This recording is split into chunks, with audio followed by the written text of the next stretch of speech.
Bonjour. Aujourd'hui, j'ai le plaisir de rencontrer et de vous présenter Michel Lorrain. Michel Lorrain est un personnage qui sort un peu de l'ordinaire. Il a vécu des choses difficiles, des étapes difficiles et il s'en est bien sorti. Aujourd'hui, il est conférencier et il va nous raconter son histoire. Alors, bonjour Michel. Bonjour Cécile, très heureux d'être avec toi aujourd'hui. C'est pareil pour moi. Alors, j'aimerais que tu me parles un peu de ta vie. D'abord, commence par le début et avant de te marier ou quand tu étais jeune homme. Oui, moi je viens d'une famille, je suis le cinquième d'une famille de 6. J'ai été élevé dans une famille qui a eu beaucoup d'amour. Un père formidable, une mère formidable. Et puis, la vie m'a amené à une vie normale, bien normale. Vous étiez plusieurs enfants? On était 6. 6 enfants. Oui. Puis, la vie, j'ai fait ma vie d'enfant. J'ai une belle enfance, une belle adolescence. Et puis, par la suite, il s'est passé des choses que j'ai passé à travers, des épreuves. Pour moi, c'est des changements. Si j'avais pas eu ces épreuves-là, que moi j'appelle des changements, je ne serais pas l'homme que je suis aujourd'hui. Je me suis marié. À quel âge tu t'es marié? À 23 ans. OK. 23 ans, je me suis marié. On a eu un premier enfant. Un garçon, une fille? Un garçon. Et puis, tout allait bien, tout était merveilleux. Puis, on en voulait un deuxième. On a eu un deuxième, puis on a appris lorsque ma femme était enceinte de 7 mois que l'enfant était atteint de spina bifida. C'est quoi ça? C'est la malformation de la colonne vertébrale. OK. À la naissance. Fait qu'aujourd'hui, c'est un enfant qui ne marche pas. Il est en fauteuil roulant. Et puis, par la suite, la vie a continué. L'univers nous a mis sur le chemin un psychothérapeute exceptionnel qui a parti un groupe, justement, pour, avec tous des parents qui avaient un enfant avec le spina bifida, qu'on puisse grandir là-dedans, s'entraider là-dedans. Et puis, nous autres, on était le couple, un des couples les plus jeunes. Fait que, en écoutant les couples les plus vieux, lorsqu'ils nous disaient, gars, c'est un enfant normal, nous autres, on fait ça, on fait ça, on fait ça. Fait que nous autres, on a appris de ça.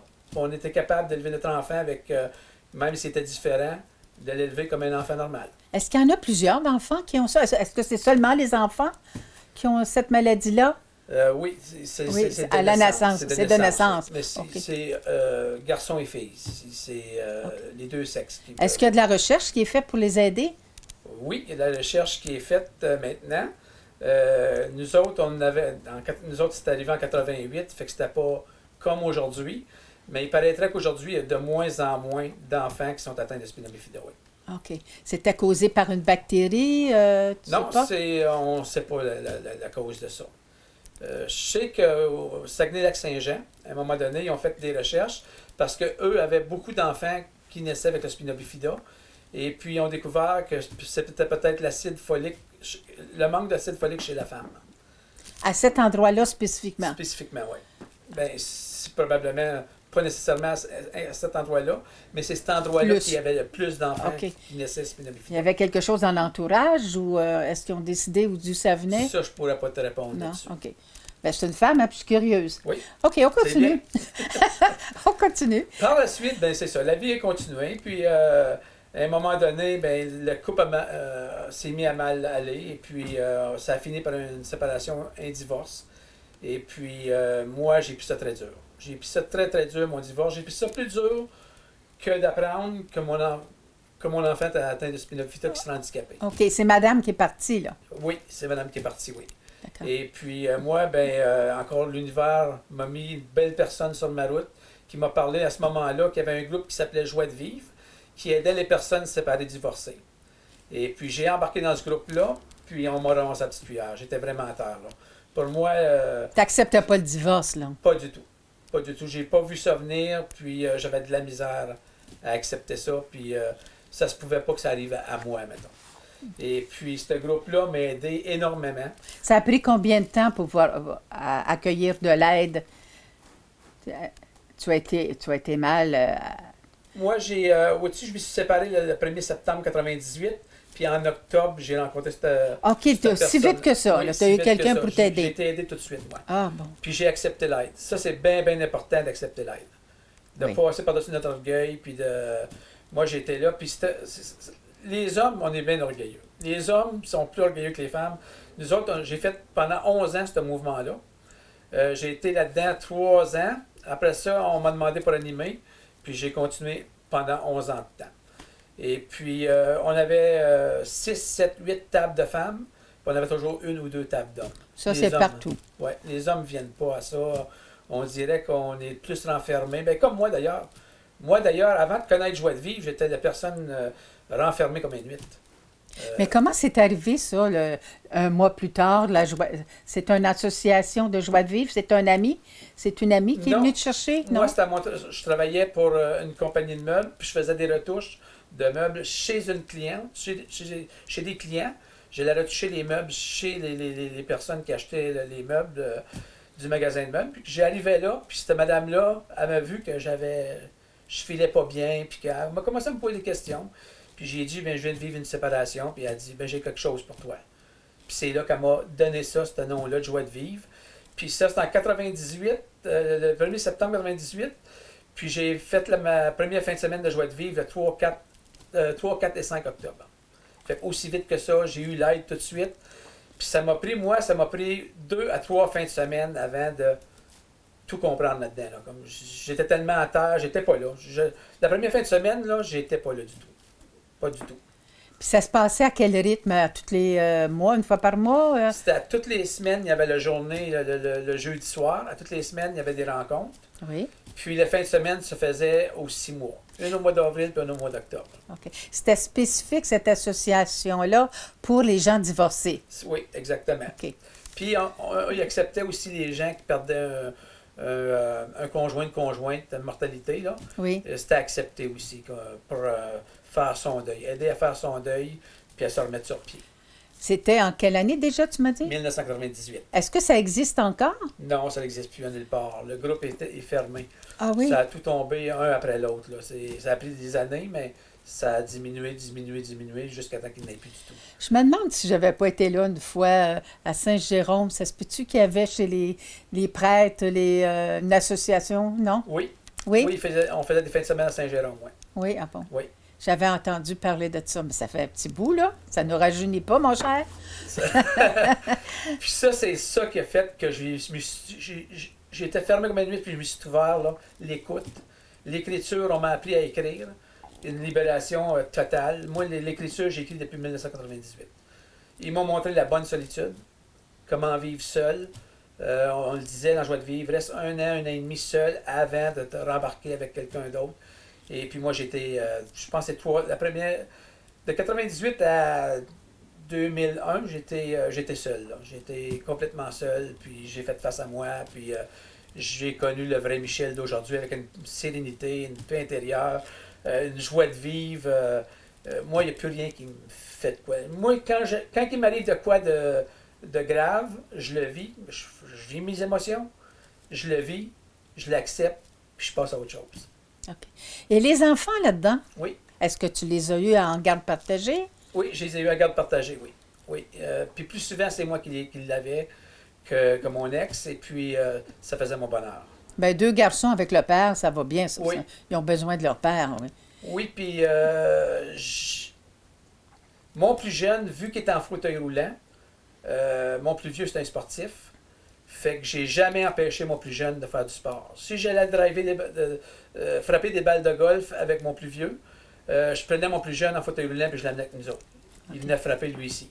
Ah oui. Si je me lançais la balle avec mon plus vieux pour le pratiquer, je lançais la balle avec mon plus jeune qui est en fauteuil roulant.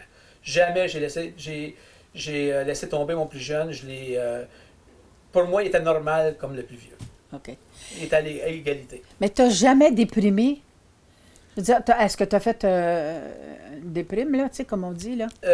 Avec mes enfants? Non, je veux dire, toi, là, avec cette tristesse-là, cet abandon-là. Oui, j'ai déprimé, oui. J'ai fait une dépression.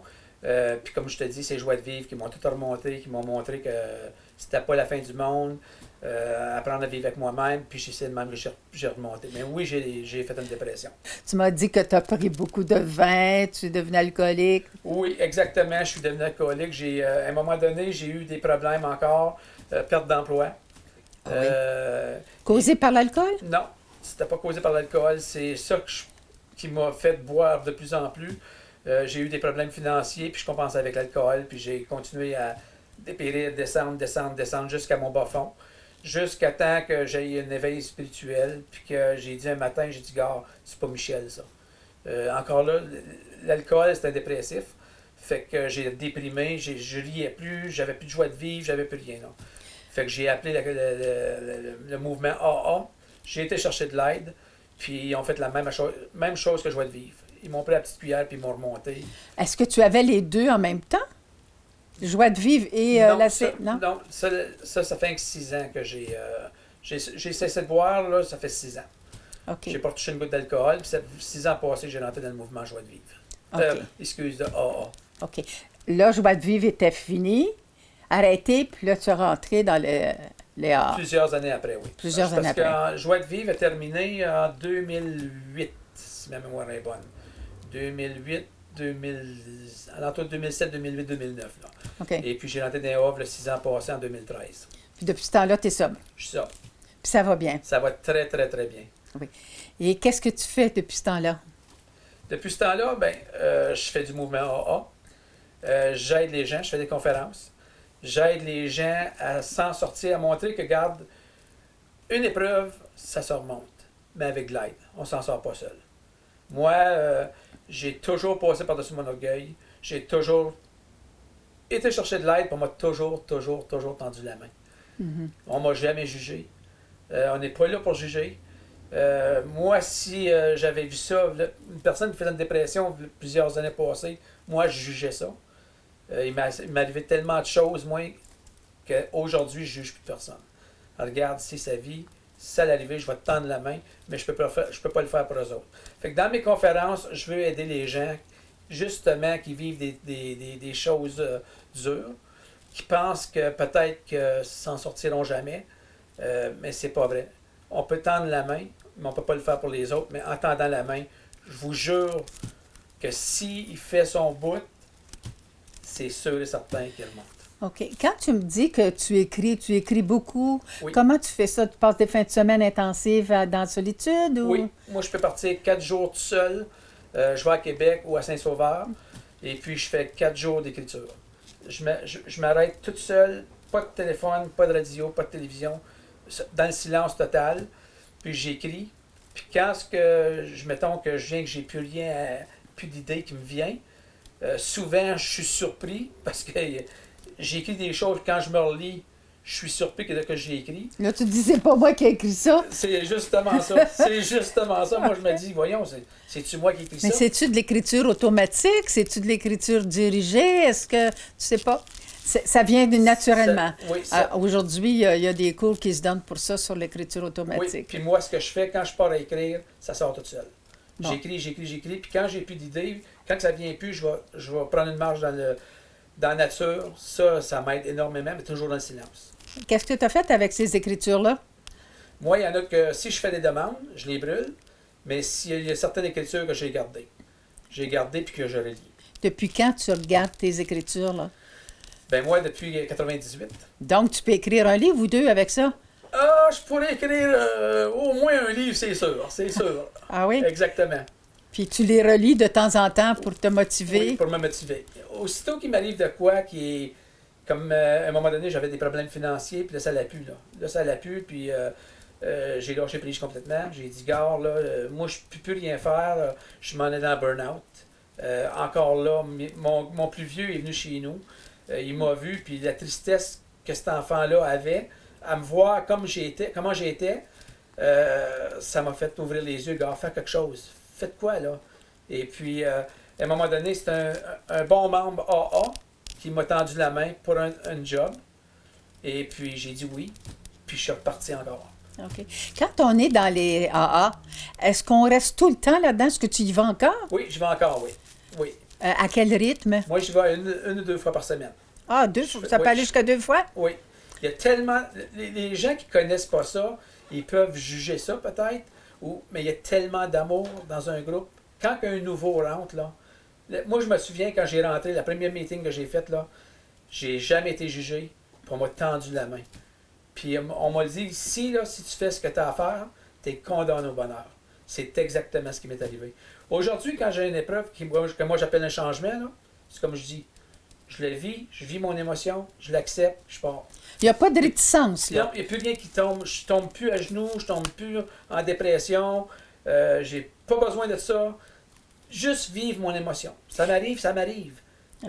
C'est des groupes de combien de personnes? Ça varie, j'imagine? Ça varie, oui. Il y a des groupes que c'est 80 personnes, il y a d'autres Hein? groupes que c'est Tant 16. que ça? Oui, 16 personnes. Il y a des groupes. Mais chaque groupe, que ce soit 16 ou 80, il n'y a aucune différence. Aucune différence. Mais là, c'est pas tout le monde qui passe chacun son tour, là. Non. Non. C'est seulement ceux qui sont volontaires? Ceux qui sont volontaires, c'est ça. OK. Bien, ceux qui sont volontaires.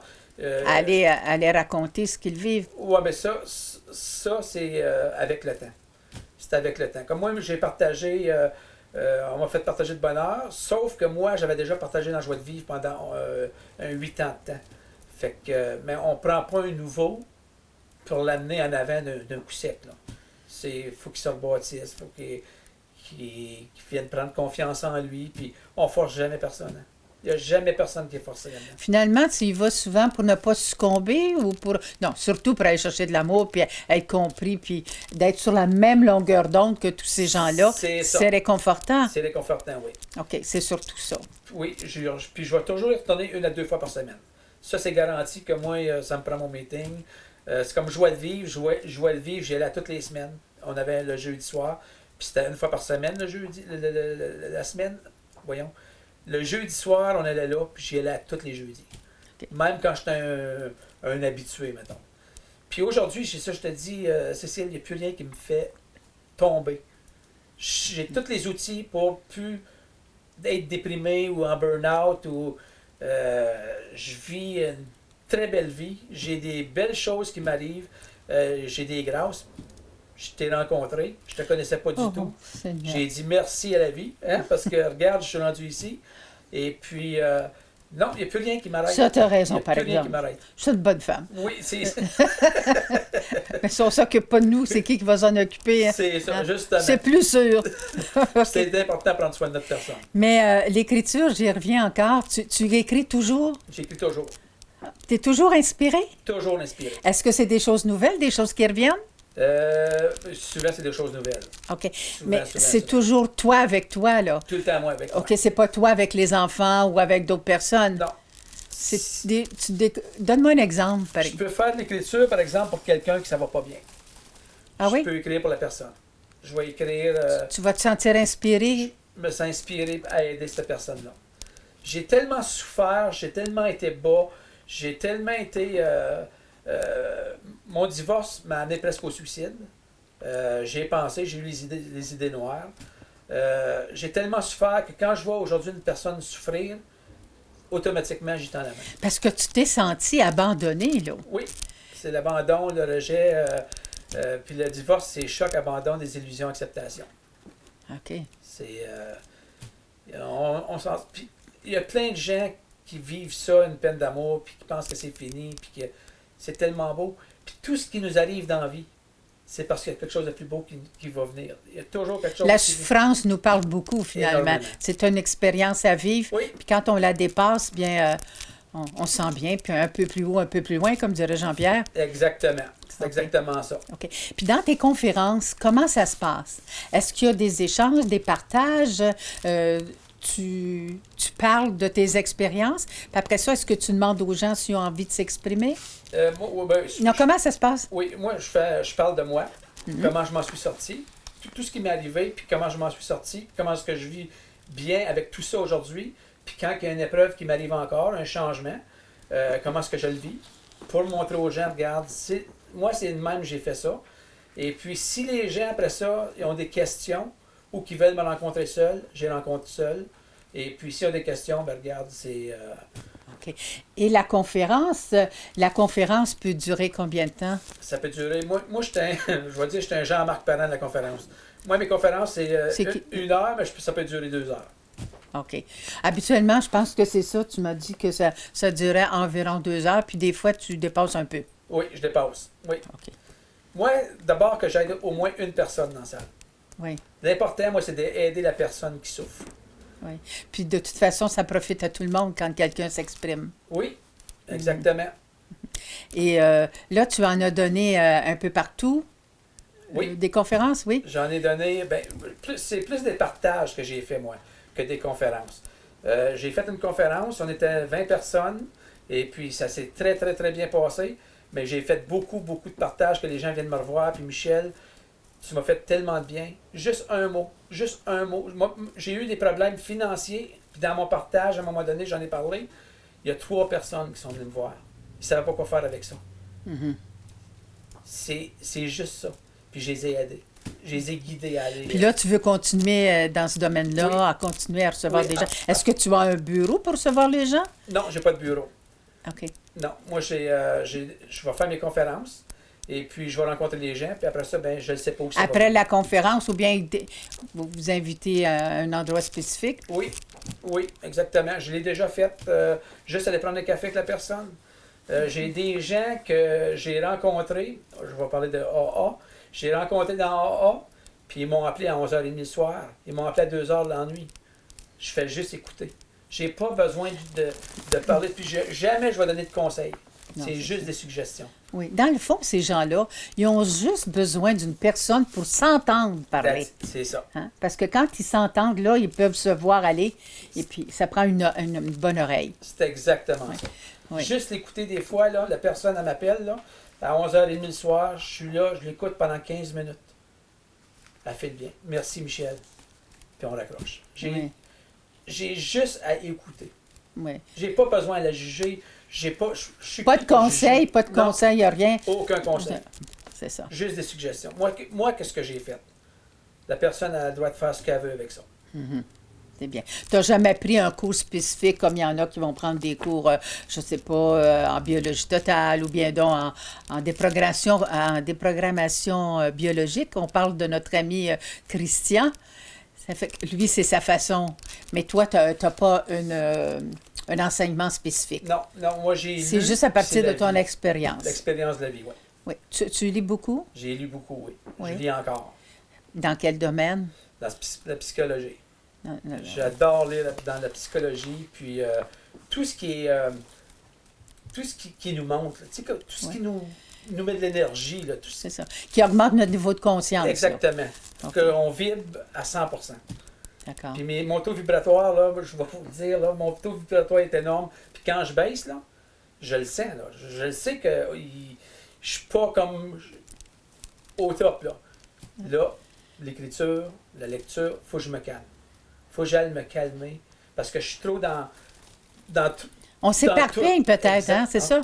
Il y a tellement de choses qui nous intéressent, puis on peut s'éparpiller, c'est ça? Puis au lieu d'aller être connecté droit, on s'éparpille, puis c'est là qu'on devient encore, ben moi j'appelle ça, Michel revient tout croche là. Faut que je revienne à moi, me centrer. OK. Est-ce que c'est des endroits spécifiques? Parce que je sais qu'on fait des retraites fermées un peu partout. Est-ce que, je pense au domaine de la solitude, je pense à Sainte-Françoise, où tu peux avoir ta petite cabine, et puis, as-tu déjà été là, non? Non, moi Non? j'ai jamais. Moi, Tu vas juste dans un motel ou dans un hôtel, puis c'est tout, Pour les avec personnes- toi-même. Il n'y a pas d'endroit spécifique, comme par exemple chez les trappistes, ou bien dans... moi, j'ai les servantes de Jésus-Marie dans mon coin. Et puis je vais là, moi je peux vous dire que je vais là, minimum une fois par mois. Des fois c'est jusqu'à 5 fois. Qu'est-ce que c'est, ces servantes-là? C'est une chapelle, puis je vais me ressourcer là. Je vais écrire là, Dans la chapelle? dans la chapelle. Ah oui? Oui. C'est une église. C'est une église. C'est une église. Puis il y en avait une petite chapelle, puis je rentre dans la chapelle. Et puis là, je peux passer là. Je sais jamais combien de temps je vais passer là. J'ai passé là des fois des 3h30 de temps, des fois c'est des demi-heures. Est-ce que tu es Ça dépend. seul ou s'il y a d'autres gens qui vont là aussi? Il y a d'autres gens qui vont là, mais souvent, je suis seul. Ah oui? Oui. Est-ce que c'est quelqu'un qui t'en a parlé ou Oui. bien... Oui, OK. Une personne qui allait, sans doute. C'est une personne qui est là, puis quand il m'a vu comment j'étais, il dit Michel, je vais aller te monter une place. Puis je suis allé là depuis ce temps-là, ça fait 4 ans, 5 ans. que je vais là. C'est un bon ressourcement pour toi, Pour puis moi, tu ça me te prend sens ça. bien. Ça te prend Ouais, ça. ça me prend ça, moi. Bien, vaut mieux être dépendant de ça que d'alcool. Que d'alcool, exactement. C'est pas mal mieux, mettons. Maintenant, tu aimerais faire une conférence ou un partage dans ce bout-ci, là, parce que tu m'avais dit que Oui, j'aimerais bien faire une conférence dans ce coin-ci. Oui. dans ce coin-ci, Oui. OK, ça t'inspire ça. Le fleuve en avant, et puis Exactement. les gens sont sympathiques, puis tu en connais quelques-uns dans Berthierville, hein? Tu Oui. des amis. OK, alors on avait regardé ça, puis une possibilité, ça pourrait être le 29 juin, c'est un samedi, est-ce que ça t'irait? Ben oui, si c'est un 29 samedi, il n'y a juin, aucun problème. c'est un samedi, et ça serait comme, par exemple, à 1h30, Excellent. OK? Et puis, tu voudrais charger combien? 20 par personne? Ça 20 t'irait-tu, par ça? personne, oui, OK? oui. Puis, la conférence durerait à peu près 2 heures, 2 heures et demie. Ça dépend. Des fois, ils se laissent avoir, puis ça dure un peu plus longtemps. Oui, ça peut durer plus longtemps. C'est moi qui mène. T'es chez nous. L'important, c'est d'aider les gens. Oui, c'est vrai. Ça, c'est bien important, je suis d'aider les d'accord. personnes. Mais il faut faire attention. Il faut faire attention, Michel, parce que, tu sais, moi, j'ai un certain âge, là, ben, un âge certain. On a été élevés dans une religion catholique qui nous disait que le prochain était très important. Et puis, on a pris ça tellement à cœur dans ce temps-là, qu'aujourd'hui, si je pense aux thérapeutes, je pense aux infirmières, aux préposés, aux bénéficiaires, surtout celles qui ont un certain âge, c'est l'autre d'abord, puis s'il en reste, c'est pour toi, me dire, il n'en reste pas souvent. Non, c'est ça. Ça fait que c'est ça, tu ne peux pas donner ce que tu n'as pas. Exactement. Hein? Alors là, je fais juste commencer à me choisir, là. Puis c'est difficile, je t'avoue. L'autre est toujours plus important. Oui, c'est ça. Ben là, je suis au front, comme dirait mon père, là. Fais ça avant de mourir, ma petite fille. La personne la plus importante au monde, c'est soi-même. Tu sais, il y en a qui vont dire que c'est égoïste, mais si tu veux bien aller pour aider les autres, c'est de penser à toi. Oui, c'est vrai. On raisonne trop. Ça a l'air qu'il faut rayonner au lieu de trop raisonner. C'est ça. Ça fait que tu es d'accord avec moi? Moi, je suis d'accord à 100%. Oh, pour une fois que je me suis pas avec un homme. C'est pour ça que je rayonnais aujourd'hui. Ah oui, Je bon. raisonne moins. Oui, c'est ça. Ça s'attrape. Il paraît que ça s'attrape. Hein? On dit toujours, on est sur la même longueur d'onde. C'est pour ça que c'est agréable. Parce que quand on est bien avec quelqu'un, puis qu'on lui trouve des qualités, on ne peut pas trouver chez l'autre ce qu'on n'a pas soi-même. Hein? Si moi, je te trouve intéressant, c'est que je suis intéressante aussi. C'est exactement Hein? ça. C'est comme ça. Mais quand tu me déranges, par exemple, j'ai quelque chose à étudier. Oui, Hein? oui. Quand ça pique, là, c'est parce qu'il faut travailler là-dessus. C'est ça. On a tellement entendu parler du miroir, l'autre, c'est ton miroir, puis bon. Alors, c'est du travail, puis c'est de même jusqu'à temps que tu meurs, hein? Oui. C'est tout un job, en tout cas. Puis de toute façon, on va se souhaiter de se revoir bientôt, le 29. Oui. On va vous recevoir, si ça vous intéresse, vous nous appelez au 450-836-6615. Est-ce que tu veux donner ton numéro? Parce que tu demeures loin, toi, Michel? Oui, moi, je suis de l'Outaouais, de Gatineau. De Gatineau. Oui. Ça fait que... Parce qu'il y a beaucoup de monde, j'ai une chambre en haut. Ça fait qu'on pourra on pourra en faire le dimanche aussi. Alors voilà, ça a été intéressant. J'espère que ça vous a plu. Et bien, au plaisir de se revoir. À bientôt.